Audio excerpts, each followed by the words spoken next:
Most people spend their first week in prison learning how to survive it. You spend yours learning how to leave. Not because you are reckless. Not because you are angry. Because you're sitting in a cell you were put in for something you did not do. And the appeal your lawyer filed 6 months ago has not moved. And you have done the math on your sentence, and the math says 5 years. And something in your chest looked at that number and made a decision without asking the rest of you. So you study. You watch the morning shift change and count the seconds. You note the angle of the camera mounted above the east corridor. You memorize the sound of every door in this building because each one has a different weight. You eat your meals and you keep your head down.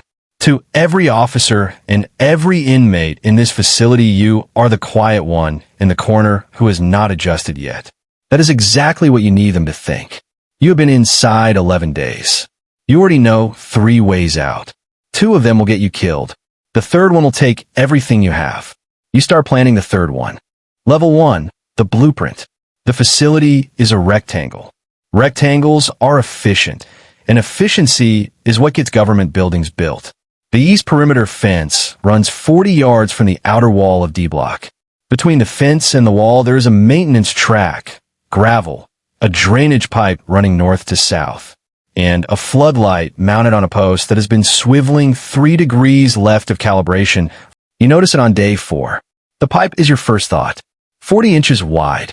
It runs under the fence and exits into a drainage basin on the other side of the perimeter. You find this out not by looking, but by listening. On rainy nights, the water moves fast below the east wing, and the sound of it travels through the cell block in a direction that does not match the visible drainage.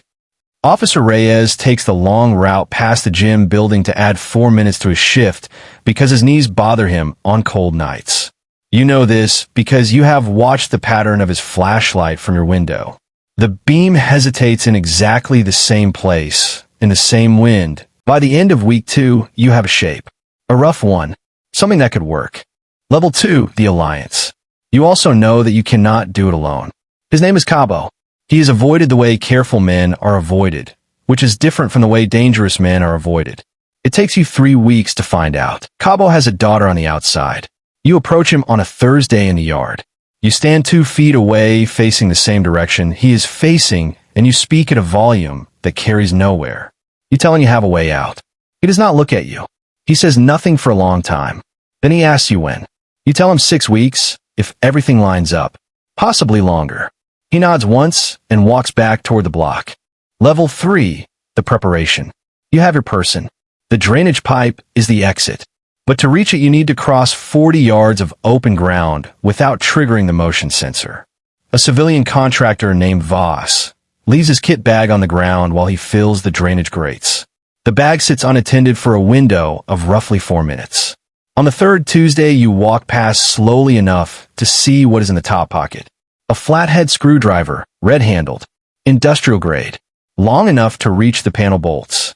Getting it from the bag to your person requires distraction and someone positioned to make the pass. Cabo handles the distraction. A minor dispute near the equipment shed. Loud enough to pull one officer's eye line. Brief enough not to escalate. 40 seconds. You use 31 of them. The screwdriver goes into the lining of your mattress that night. Cabo finds out that 2 contractor coveralls went missing from a supply delivery and were never reported. They are somewhere in the facility. It takes you another week to find them, folded into the false back of a storage bench in the utility corridor off D block. Left there by someone whose plan, unlike yours, never got past the thinking stage. You leave them where they are. Level 4, the collapse. Everything is in place. Then the schedule changes. On a Monday morning, they announce a new perimeter security protocol. Effective immediately. The 3rd overnight check moves from 2:58 to 2:20. Your window shrinks from 2 hours and 13 minutes to 1 hour and 35 minutes. You run the numbers 4 times, and each time they come back the same. It is still technically possible, but only if nothing else shifts. On Wednesday, Officer Reyes is moved to a different rotation, and a new officer named Durst takes the east corridor. Durst walks fast and keeps the schedule. The 4-minute window that made the yard crossing manageable is gone. You sit with this for 3 days. You run the route in your head against the new timing, and every version ends the same way. The plan is dead. You tell Cabo. He says nothing. You watch him file it away behind his face the way he files everything. Clean, no reaction.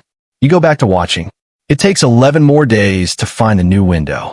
The east drainage pump runs a backflush cycle every 72 hours to prevent blockage. The vibration from the pump interferes with the detection threshold. You figure this out because a rat has crossed the east yard without triggering the sensor. A rat showed you the gap. You rebuild the plan around 90 seconds and tell Cabo you are back on. You set the date for 11 days out. Level 5, the fracture.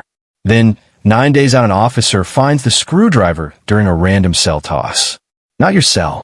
They take Cabo to segregation for 72 hours. The screwdriver has no markings.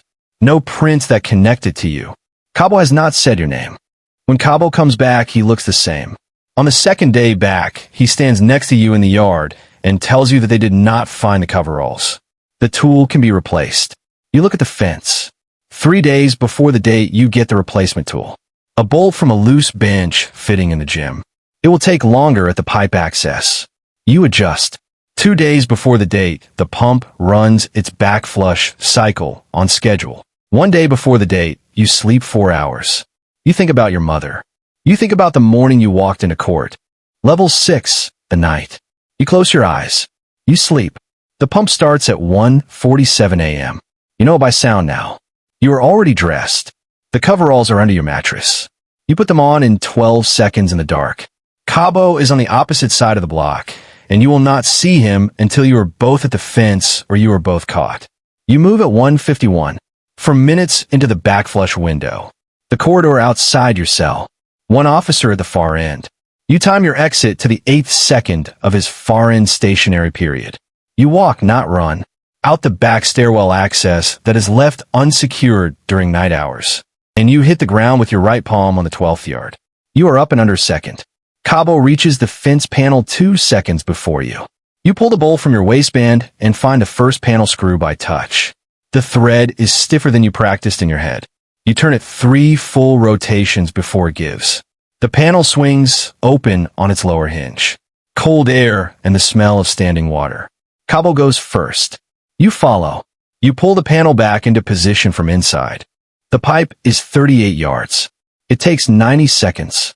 The water is 4 inches deep and cold. You come out into the drainage basin on the other side. You climb out. You stand up straight. You look at Cabo. He looks at you. Neither of you says anything. You run.